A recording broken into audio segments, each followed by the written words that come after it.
Cette semaine, à l'émission, Ottawa lance enfin l'appel d'offres pour le remplacement des CF-18.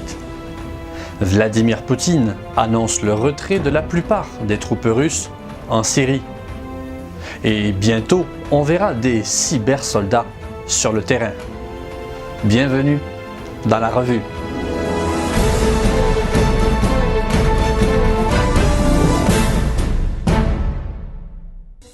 Après bien des hésitations, le gouvernement fédéral a cette semaine enfin lancé l'appel d'offres pour le remplacement de la flotte vieillissante d'avions de chasse CF-18 de l'aviation royale canadienne.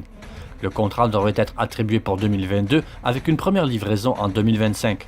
En attendant et comme solution temporaire pour combler un manque de capacité des forces armées canadiennes, le gouvernement Trudeau a promis d'acheter 18 F-18 à l'aviation royale australienne. Boeing et ses Super Hornets sont donc écartés en raison du litige commercial opposant le constructeur américain au fleuron canadien Bombardier. Ces avions de chasse australiens que le Canada a choisis seraient un peu mieux entretenus et un peu moins vieux que les Canadiens, et en ajoutant ces 18 appareils, cela permettrait à l'aviation royale canadienne de moins solliciter les 76 autres qu'elle possède déjà. Le contrat doit être finalisé en 2018 et les premiers appareils australiens livrés en 2019. À l'approche des fêtes de fin d'année, les dîners de la troupe se sont multipliés dans les unités. Et tradition oblige, le Collège militaire royal de Saint-Jean n'y a pas échappé. Cela a permis aux élèves officiers et aspirants de marine de connaître un peu mieux la tradition de se faire servir par les officiers supérieurs, et pour les plus jeunes du collège, de voir son rêve devenir réalité plus tôt que prévu en devenant durant une journée commandant du CMR. Une organisation dédiée à démasquer des imposteurs en uniforme a frappé fort cette semaine en révélant que Michel-Éric Castonguay, qui se faisait passer pour un major jouant de la cornemuse, n'avait tout simplement jamais servi une seule journée au sein des forces. De plus, grâce à cette imposture, il avait pu obtenir une cote de sécurité secrète auprès de 2 ministres fédéraux. Busted! Vladimir Poutine a ordonné lundi le retrait d'une partie significative du contingent militaire russe en Syrie, quelques jours après l'annonce par Moscou de la libération totale de ce pays de l'emprise du groupe État islamique. Au cours d'une visite surprise sur la base aérienne russe de Emnim, en Syrie, le président russe a à cet égard précisé que ces installations où sont concentrés les effectifs militaires russes ainsi que la base navale de Tartus resteraient opérationnelles. Déclenchée en septembre 2015, l'intervention militaire russe en Syrie a changé la donne, en permettant notamment aux forces gouvernementales de ravir à l'œil la cité antique de Palmyre et de chasser les rebelles de leur bastion d'Alep dans le nord-ouest.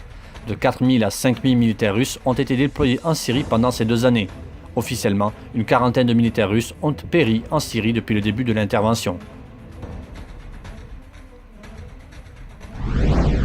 Le brigadier général à la retraite Jacques Brault, ancien commandant du district numéro 2 du Québec et commandant adjoint du secteur du Québec de la force terrestre, est décédé le 12 décembre dernier à l'âge de 75 ans. Il s'était enrôlé au régiment de la Chaudière en 1957. Ses funérailles auront lieu en l'église Saint-Boniface à Sherbrooke le 27 janvier 2018 à 14h. Le chef de la marine argentine a été limogé samedi dernier, plus d'un mois après la disparition le 15 novembre du sous-marin Ara San Juan, avec les 44 membres de son équipage. La marine a abandonné tout espoir de retrouver des survivants et se concentre sur la recherche du submersible qui avait signalé avoir surmonté une panne de batterie au cours de son dernier contact, tandis qu'il rentrait d'Ushuaia dans l'extrême sud de l'Argentine. L'US Army se prépare à déployer des équipes de cybersoldats sur le champ de bataille, ont indiqué mercredi dernier des responsables du Cybercom, le nouveau commandement militaire américain spécialiste de la guerre informatique. Même si l'armée est là pour attaquer et détruire un ennemi, l'idée est d'utiliser des moyens non létaux pour influencer, créer la confusion et prendre le contrôle de la bataille. En mai dernier, lors d'une audition au Congrès, des responsables du Pentagone avaient expliqué que les spécialistes du Cybercom avaient connu leur baptême de feu face au groupe État islamique en Syrie. Selon le New York Times, les cybersoldats du Pentagone avaient notamment été capables de placer des implants dans les réseaux de l'EI pour surveiller les communications des djihadistes. Dans certains cas, ils avaient même pu imiter ou modifier des messages des commandants pour diriger les combattants vers des endroits qui avaient été ensuite bombardés. Voilà, merci d'avoir regardé cette revue de l'actualité de la semaine du lundi 11 au dimanche 17 décembre. Rendez-vous la semaine prochaine.